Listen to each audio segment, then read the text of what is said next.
Alright, people, what's up? I'm back. I haven't made a YouTube video in a while. How about that smash mouth college football? Let me say that again with some feeling and emotion. How about that smash mouth college football, boys? It's college football season. Woo! Yeah, I know that was a bit over the top. Today's new first episode is going to be called USC versus USC versus UCLA college football. Who's better? After my football series of the NFL, I decided to make a prequel. A prequel means, something that comes before professional sports. I talked about pro football. Why not talk about college football? Because after all, it is college football season, and who lives for smash mouth football if it's college football? See, USC is one of the best schools in Los Angeles, California, in Southern California. This school has won 11 championships in college football. They won 11 championships, 11 titles. They've gone to the Rose Bowl. Back when the history, you had the legendary Pete Carroll, before he went back to the, NFL and became a Super Bowl coach and won a Super Bowl with the Seattle Seahawks. He was once, for about almost 10 years, he was the head coach of the USC Trojans. And he did win at least 2 or 3 championships with the Trojans. And of course, we can't forget about, the incident with Reggie Bush and, the Heisman Trophy situation. We can't forget about that debacle. We can't forget about that, people. And we can't forget about how the Trojans used to be the football team in the 1990s and the 2000s. This was a football team that was a force to be reckoned with. You couldn't touch this football team. They had the best wide receivers, the best quarterbacks, the best linemen, the best defensive tackles, star safety. You couldn't do nothing to the USC Trojans.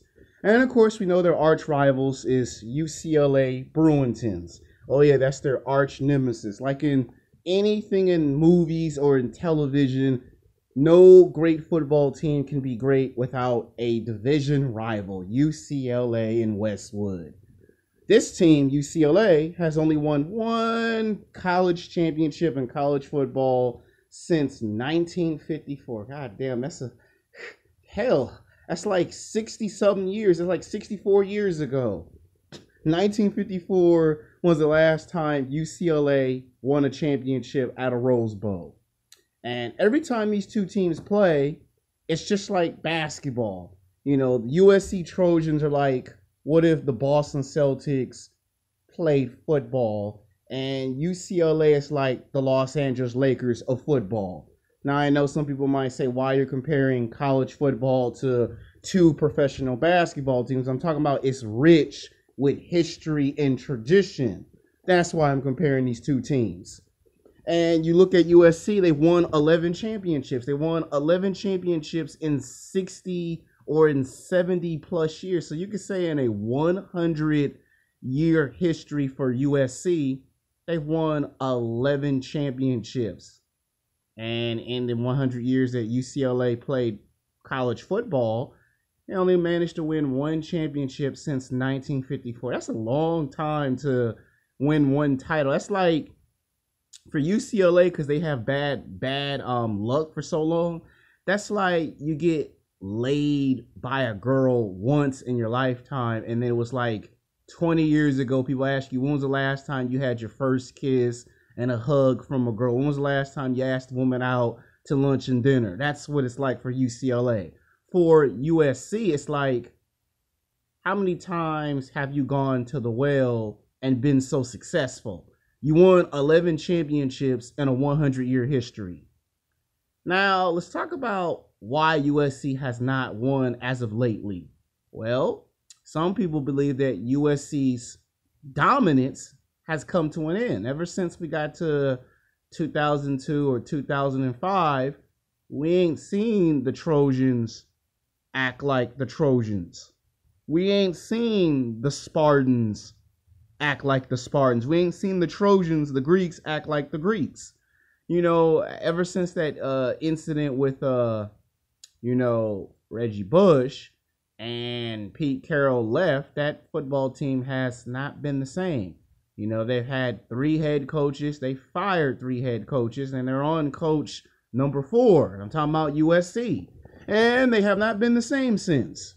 And they've won football games. They've made the playoffs regularly, but they just can't seem to return back to that past glory, that rich tradition and history. They just can't return back to that.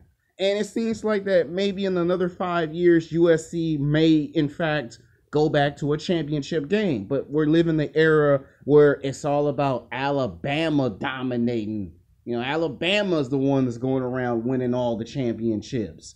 USC was just like Alabama at one point. They were just winning. And couldn't nobody do nothing with this football team.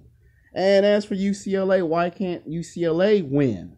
Well, UCLA can't win because I don't know if they have the same problem they've always had. You get the best players. The best players, they play good for about 2 or 3 years. Then they enlist in the NFL draft and they don't want to play their 4th year, or they get hit with so many injuries that over the years, a lot of the good players at UCLA usually mess with the alcohol, the drugs. They don't want to, they mess with the girls. That's one thing I'll give UCLA credit for.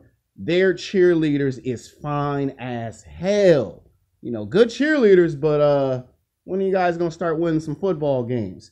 One of the best times of my life was in 2007 when UCLA came to USC's house and whooped that ass. I'm going to say it again. 2007 when UCLA came in there and whooped that ass in overtime.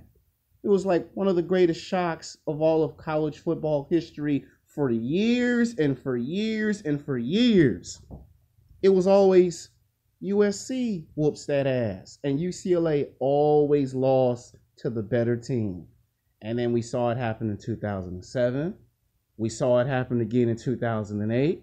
We saw it again in 2010, 2012. And then we saw it one last final time in 2014 that every now and then UCLA would beat USC. And it was a shock to a lot of people. Now, let's talk about their quarterbacks. Now, for USC, they got a guy by the name of Sam Danner. I can't even say his last name. Apparently, he's a rookie freshman quarterback. He's now, I would say he's now in his senior year because this, he was there 2015, 2016, 2017. So he's basically a senior, and he's about to graduate, and he's about to make his candidacy to the NFL if he's not in the NFL. And during his time there, he actually did save this football team from losing to Utah last year. And I worked at the Coliseum last year, and I actually did see this guy play. Like, this guy is like an Aaron Rodgers mixed in with a touch of Drew Brees. I mean, the way he could throw the football, the way he could play off both sides, the way he could shake and bake, get in the middle. You can't hit him. You can't knock him down. Guy is so fast on his feet, but he's so big and strong that the guy could take a damn hit and keep moving. I actually had the privilege to see him play. And he took over for another quarterback that was injured. Now for UCLA, they got this guy named Josh Rosen. I can't even pronounce his last name, but I seen him play. The guy is good, but I feel like if he gets into the NFL, he has to change his transitional game, because if he doesn't, we're talking about getting hit a lot. We're talking about getting knocked on that flow. We're talking about being trapped up the middle. Guys taking your head off before you can throw the football. See, he can throw the football. He can run. He can get in the end zone. But then he likes to stay too comfortable in one spot for too long. And then they just hit his ass over and over and over. And you see, whatever you do in college football, it carries over into the NFL. This is why coaching and staff make you watch film and make you change the way you play your pattern. That's why they have an NFL playbook. You have one in college football, and you got one in the pros. So these two quarterbacks have played against each other at different points in times in history. Both guys are going to be coming out of college. Both guys are going to be finding themselves in the NFL pretty soon if they're not already in the NFL. So I hope you enjoy this first episode of USC versus UCLA college football. Who's better? Episode 1. Because in next time's episode, we're going to talk about, I guess, Florida and LSU. I guess we'll see how this new series turns out. It all depends on my YouTube subscribers. If you like the video, that means you thumbs it up. If you hate the video, then you thumbs it down. If you give me a good comment, you love the video. If you give me a bad comment, that means you hate the video. Until next time, peace.